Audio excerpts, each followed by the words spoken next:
thank you very much for being a part of the Mum's Fitness Journey podcast. This is our amazing physiotherapist, Amy Walsh. And Amy, would you like to introduce yourself a little bit and explain to all the mums what you do and how you can help them? Yeah, sure. I'm throwing you in the deep end right now. This is going, I'm rolling with it right now. That's okay. So yeah, I guess I've been a physio for almost 19 years now, and have worked all over. So I've got a lot of experience in lots of different areas. So I did public hospital here, then I went and moved over to London and worked both public and private in London for 6.5 years, and then came back here, and then I've done private work here since 2008. So yeah, so I'm sort of one of those fortunate breed of physios that back then no one really specialised. So you kind of got to do bits and pieces of lots of different things. So hence why I've had lots of women's health experience, and I've had lots of sports experience, and lots of general surgery, you know, and rehab and things like that. So, which I think helps, because it just means there's not too many things that I have to refer people on to someone who's an actual specialist physio. Most things I can manage myself. So that's my career. I guess I then sort of started my own business about 6 years ago now, and that's been very challenging. As you know, running your own business, it's hard work, and probably if I had my time again, I probably wouldn't do it when I had young kids as well. I think in hindsight, that's was a bit too much to take on. And do you want to share how we work together in the build up to that? Yes. Sure. So essentially, what happened was you wanted to have kids as well, and so I'm going to touch on this, and then you can share the rest of the story. And basically, you were like, okay, I'm it's not happening as quickly as I wanted it to happen, and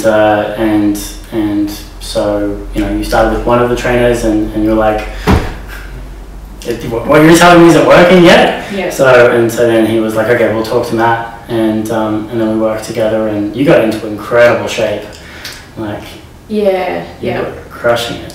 Go for it. Yeah, no, well, so I where you were working at the time, I used to train there, and I have endometriosis, so struggled with fertility, and had quite a few things. I had, like, you were one of the few people I told that I had a miscarriage, and I was pretty devastated with that as well. And so, but I thought, well, one of the things you can control is my health and my fitness. So, and that's what you helped me with, because I just thought, well, the fitter and stronger I can get, that's got to be the best thing for my body. So we did that, and then I was very, very fortunate to fall pregnant with James, so which was amazing, and I kept training. Probably I had to stop at about 3-4 months because I had really bad pelvic instability, so then I had to switch to swimming and Pilates, and which was a shame, because I really missed my training, and I loved that. But I did come back after I had James, and you helped me again there, because I had a lot of pelvic instability, and couldn't even run 400 metres. If you remember that first time we did a lap around. So I had that a bit still with my second pregnancy, and to be fair, I'm still struggling with it a bit now, and my youngest is now 4, so I can run about 2Ks these days before I start to get issues. So but that's pretty much how we met and how you helped me with things. So now that you've gone through that process, how is there anything you would have changed or done differently with the training? Or any of the, because in my eyes you did absolutely as well as you could have done. But now you're a physio. I think one of the things I do often from my own experience, I think part of the reason I got the pelvic instability so badly was I was very fit and really strong, and then in that first trimester I had a lot of morning sickness. So I went from doing nothing for probably about 10 weeks. And then came back into training and started trying to do the running and things. And that's when within 3 weeks my pelvis had given up on me. Yeah. So yeah, I do actually mention that when I see mums in that first trimester when they're not feeling great, I'll say to them at least go to the gym or do squats at home or do some things just to keep your strength up as much as you can, because if you are my type of personality that doesn't do things by halves, yes. then then it can be an issue. But I think also knowing as well now I'm hypermobile, and I think that's also something I flag in some mums. So when you're hypermobile, your ligaments are a bit looser than other people's, and a lot of the stability for your joints therefore comes from your muscles. So for me then to have that 10-week period of not doing much because I felt so rotten, my muscles obviously weakened, and with that the stability that they were providing to my joints and things like that. So that's definitely something that I push on people based on my own experience. You've gone through the initial period of recovering postnatal, but now comes also the struggles with time management and handling being pulled between business, family, and being a wife, and in all of your different roles. How have you found that? And it's hard. Yeah. And I'm the first to admit there's a lot of times when I don't think I've managed it well, and I don't always have a great balance in my life. And I think talking to a lot of my friends who are mums, I think that's the biggest struggle, is finding that balance, because you feel like you're being pulled in different directions.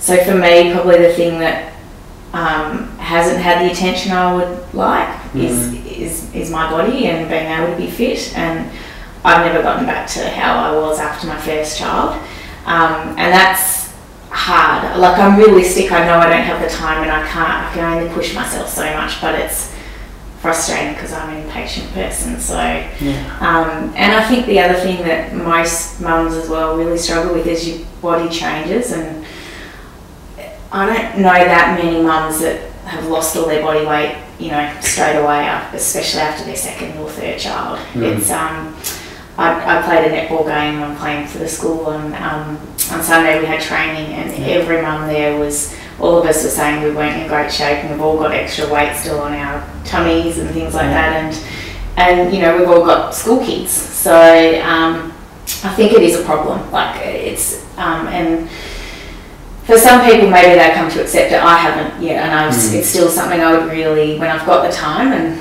I'm trying, but I think that's the hardest thing as well, is don't beat yourself up over it. It's you do what you can, do little bits and pieces here, and I know I will get there when I've got the time. I know I'm determined enough that I will be able to do more, but sometimes it feels like it's 2 steps forward and 1 step back. So do you ever this is a little bit of a loaded question, but do you ever notice that obviously guys aren't asked how they balance their work life, and women are? How, do you ever sit down with your husband and say, all right, these are all the things we have to do, and I'm sure you do, but I'm just to be a fly on the wall. These are all the things that we have to go through, and then going through the automating, substituting. Can we share this? Can you do that? How do you guys work that out, or is it a bit more ad hoc? We probably don't sit down. It's probably most of it's all up here. And then I delegate to him, to be honest, and he's quite happy with that. But in doing that, sometimes it means, because I know most of the kids' schedules and everything else, sometimes it's just quicker for me to do it. So you just do it yourself, and there's issues with that. Definitely. Yes, so that creates difficulties. I was loving, there was a comedian that was on the other day that was, they're like, oh my god, you work, because she's a comedian, she's traveling all the time, she's obviously very successful, and she was like, oh my god, how do you do it, and she was like, look, it's very simple and very judgmental. I have an au pair, or I have help. Do you find that there's any judgment with that? Because do you get any help around the house, like with cleaning, to have a cleaner come in or any of those things? Yeah, I have a cleaner every 2 weeks. Yeah.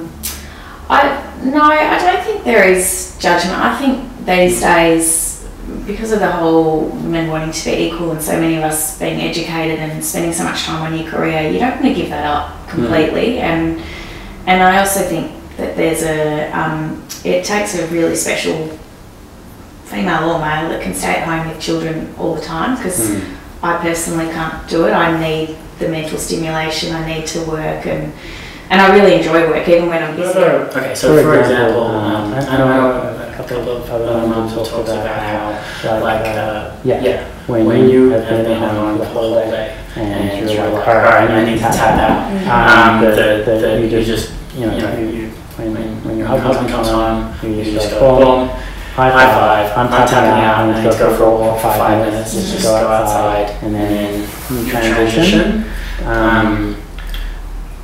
What is your routine when? Yeah, so I can't really do that because he comes home pretty much dinner time. Gotcha. So unfortunately for me, my routine is a glass of wine. Yes. Unfortunately, it does. It just takes the edge off a bit, and then I find the noise in the background not such a big deal, and it's probably just on a Friday, to be honest. By the end of the week, I'm a bit more tired. I would love to, he got home a bit early, but just the way we have to work, and he can't. He has to, the days I'm home, he makes up his hours because he finishes early on other days to pick the kids up. So just the balance that we have, unfortunately. That makes sense. You don't want to be going for a walk and not here.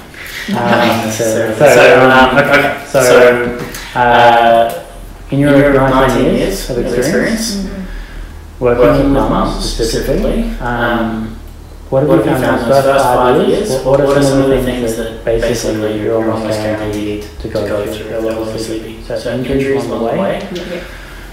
Usually. Sorry. Do you want to run through what those are? I think a lot of women feel alone when they go through certain injuries, and they think that, you're going through this alone, this hasn't happened to anyone else, you're feeling incredibly isolated, and you're in a bit of a bubble. It's kind of nice to almost everyone has one of these injuries. Look, I think the big thing initially that everyone struggles with, maybe there's times that people don't feel like asleep. And you think you're prepared for it, and when you go through pregnancy and you don't sleep very well in that last trimester, asking patients now, they go, I'll be alright because I really haven't slept much. You've got no idea. Completely different. The difference is being woken up by someone, whereas before you have kids, you wake up maybe because you need to go to the toilet or something happens, but you're not having someone really wake you out of deep sleep, and then it's that, which I know my mum say, it's that sometimes after you've been up 2 or 3 times, you can't then get back to sleep. So the lack of sleep is hard, and with that comes things like you're physically tired and you don't feel like exercising, and then you eat poorly because you're craving sugar and things like that, and you drink more caffeine, and it can be a real vicious cycle, which I struggle when I exercise. I eat so much better, I don't drink, I won't snack on anything bad. It's amazing, but when I'm not exercising, I fall into that trap too. So the sleep for me, I'm still struggling with it. Our 4-year-old is still not amazing. And it's just it plays with your moods too. Just for your patience with the kids and with your husband and family, and people at work, everything. Sleep. I'm someone that needs less sleep, so it's a big deal for me. So there's that, and then the other things we touched on before is things like a lack of time to do things for yourself, which is just, it sounds silly and it might sound a bit vague, but things like go to get your nails done, or getting your hair done, or if you get waxing or lasered up, like you just sometimes don't have time for those things, and they're things that actually, I know for a lot of mums when we've got weight on and things like that, they are some of the things that make us feel better, or even go shopping for something, and if you don't have the time to do all those things, plus you've got this extra motivating, plus you might be in pain with certain aches and pains, it's hard. It's So that's a big one. The changes in your body. I think, as I said, I still struggle with that, and it's a work in progress. But it's a little bit hard to accept, I think. But it's I know I can't do all about it, and I'm doing the best that I can. I think that's probably the big thing is just do what you can. Even if it is just a walk outside or running around the park with your kids or something like that. It feels so much better, and playing this netball game for me was actually really good because I was really tired Sunday morning. I didn't go to the gym because I was so tired. And then I was feeling bad about it. My head Thursday, I haven't done anything. And then I had this training. I ran around 45 minutes, and I just afterwards felt so much better. So it's little things like that that make a big difference. Injuries wise, I think probably the biggest thing is, which I know everyone harps on, but is the pelvic floor. And I think probably what people don't talk about too much is that there are lots of women out there still having issues 15, 20, 25 years after having kids. They just avoid jumping, running, and things like that. I never realised we were a trampoline out the back, and I can jump up and down on it with my kids. I think being a physio, I was very aware of my pelvic floor, but also I had to have two cesareans, so that helped a little bit. I don't have those issues, but I know I've got other patients who 20, their kids are in their 20s and they've still got pelvic floor issues. They just haven't run because the minute they try and run, jump, they get problems. And I think that's actually bigger than we think it is. There's just a lot of women that avoid doing stuff. Just to go through the process that I go through when I'm in that situation, because I'd love your feedback, is essentially there's this. So there are women that where they might not prolapse, and it's very significant. Obviously before they require surgery, this is just before that level, is going through the process of using cables, gradually developing, obviously the normal pelvic floor exercises as well, and then so you're strengthening the pelvic floor with or without a tool, and then also strengthening just basic things, the squats, building up gradually squats, maybe deadlift very lightweight, bike riding, all those things that strengthen the glutes, basically everything is connected to the hips. Glutes, hamstrings, quads, hip flexors.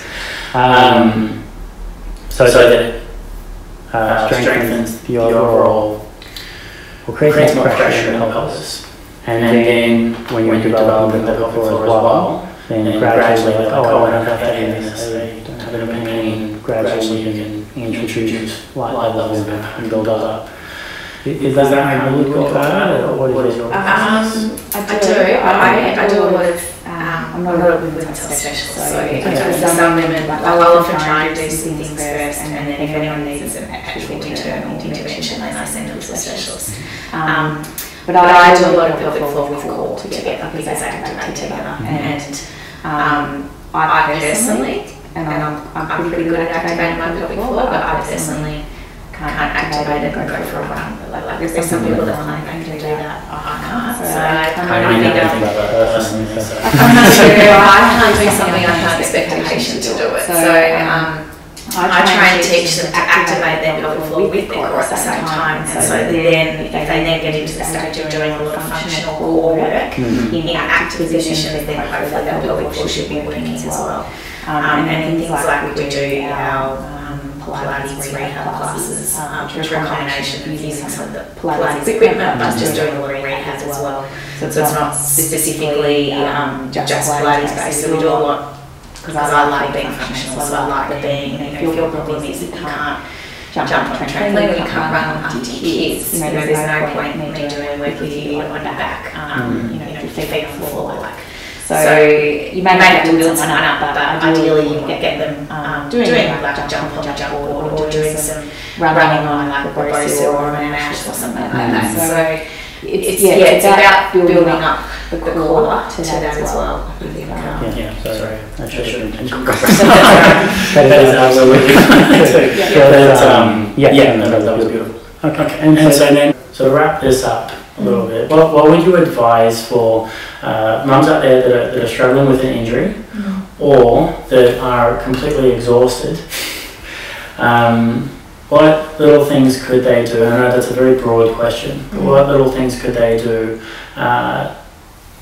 mainly to know that there is hope? So for example, there's a lot of women that have injuries and they just assume the pain will always be there or they can't get better. And then on the flip side, on the sleep deprivation, they do want to know that there is hope and they're going to come out of that. And I feel like you're typically from the women that I've worked with, usually like after all the kids are 5 and above, then magically it is better. So could you share your thoughts on the injuries and overcoming sleep deprivation? I think one of the first things is not being afraid to ask for help. So, you need time to go and do your exercise or go and do your swimming or go for a walk. Or like walking's an easy one, you can do it with a young baby and things like that.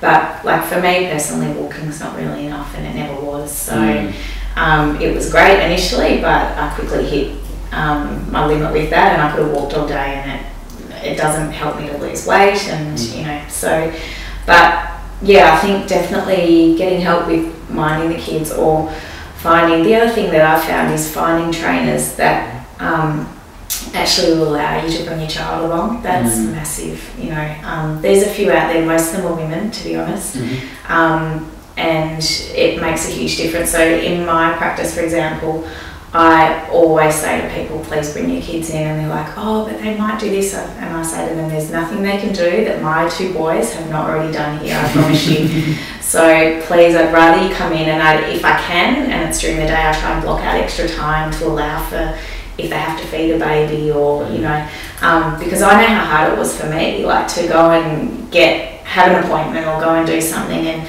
sometimes you feel like, I've just got my parents, I don't have my in-laws here, so I felt like I was always having to ask my parents to go and have a physio appointment or go and do this. And so if you can find places that will allow you, like there's other ones where they do allow babies to come along and things like that. Yeah, absolutely. I think they really, and the prams in the park and things like that. I think they're great to get started with. They're really, really good. And then it's just about, once they get to an age where they may be at kinder or school, then you've hopefully got that window where, you need to put it in, right, this is what we're going to do. But I guess the other side of things is if you don't know what to do is you either try personal training or go see a physio, because both of us can sort of advise, all right, well, if this isn't working, let's try some swimming and build you up with that. And that's a lot of what we do in our rehab classes as well, is if people want to go to a gym, but I know that their body's broken down a lot and they've had one, they've joined a gym, come to me with 3 injuries and they're like, oh, I'm just going to give up. And I'll say, no, put it on hold. Let's do like 2 terms of Pilates. Let's build up your base level to here so that you can then manage the gym. And that works really well. And then it just gives them the confidence. We supervise them the same as you do as well.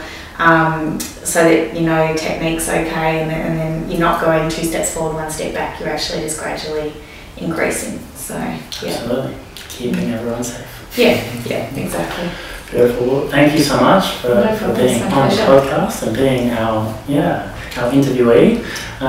You've been an absolute pleasure. Is there anything that, and I know that everyone asked this, but I feel like I have to throw it in. Is there anything I didn't ask you that you would like to share, or do you think I should have? The only thing we didn't talk about, which I know you talked about beforehand, was actually Instagram.